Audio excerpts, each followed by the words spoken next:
Hi, I'm Dick Larson, and I'm sorry I couldn't be there on March 23rd because of technical issues, but thank you for joining me today after the fact. Here's the video of my PowerPoint presentation that I was trying to make on March 23rd.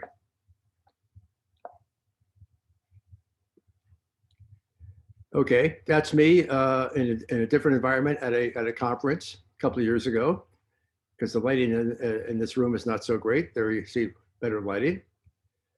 Okay, so what are we talking about here? Well, let's look at Time magazine.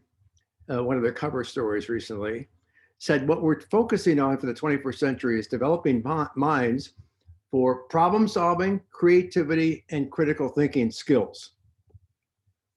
Now we have this issue that our 3-hour meeting was on upskilling, and I'd like to have a conversation about upskilling versus uplearning.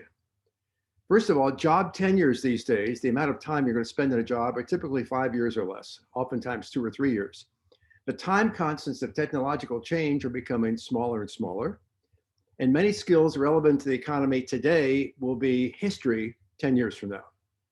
So the key is learning how to learn, anticipating change in jobs from one kind of job to the next, so that this transition is smooth and natural, even if local in the weeds idiosyncrasies of those jobs are new to the employee.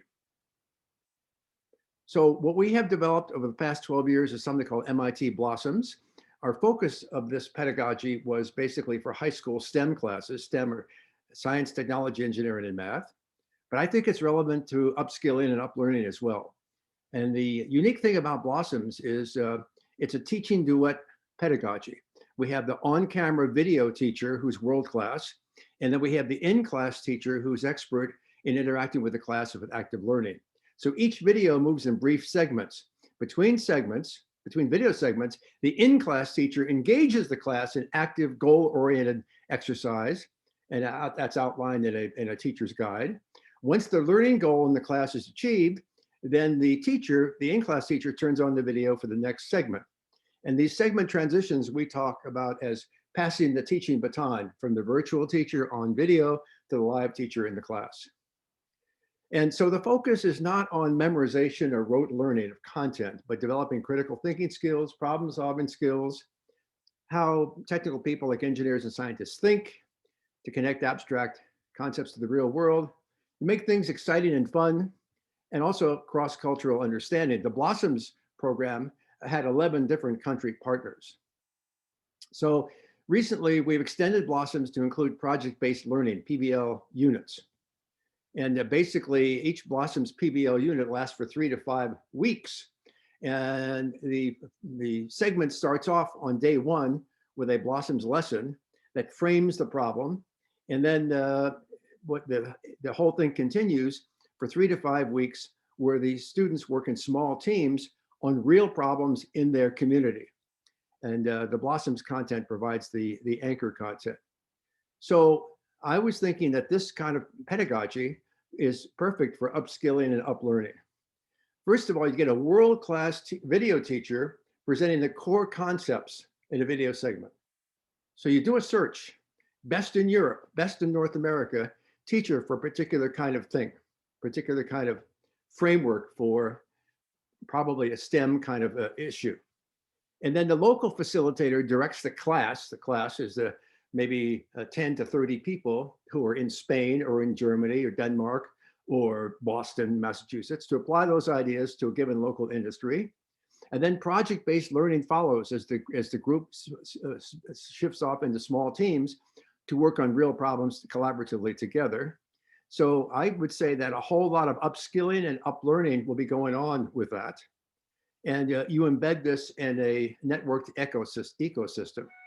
And the idea there, again, having the world-class teacher do the general thing, and then the local facilitator directs the class to apply those ideas to a given industry, could be project management. So you have the video teacher talk about project management in general, and then the local ones, project management in whatever industry is represented in that country by that group of people. Could be, or it could be supply chains, which is the topic, or it could be energy management, or any kind of thing. You have the world-class teacher teach this in general, And then the in-class teacher brings it down to detail in that particular environment. So, so that's the key idea. Now, you said those of us in this invited to speak in this meeting should think big. So here's my think big: learners for life. Universities of the world are still operating on a hundreds-year-old model, and it's time for them to wake up. So here's my dream. Dear James, congratulations, you are accepted to the 2026 freshman class of MIT. This admittance will allow you, after formal graduation, to become an MIT learner for life. Each year after you graduate, MIT will offer a portfolio of short and long career-relevant programs for your continued lifelong learning. You may select any that interest you. These programs will be continually adjusted each year to your career growth in conjunction with evolving needs of employers. Maintaining that membership after graduation requires an annual fee, and such fees are most often covered by your employer. Congratulations. Why doesn't each university now become an educator for life, creating learners for life? Why just focus on 18 to 22-year-olds and graduate schools, graduate students? With reasonable assumption, and I've worked through the mathematics of the economy of this could double universities' tuition and fee revenues. And how much more would they contribute to our national economies? That's the question. That's my big idea. Thank you for listening, and I want to thank you for your attention.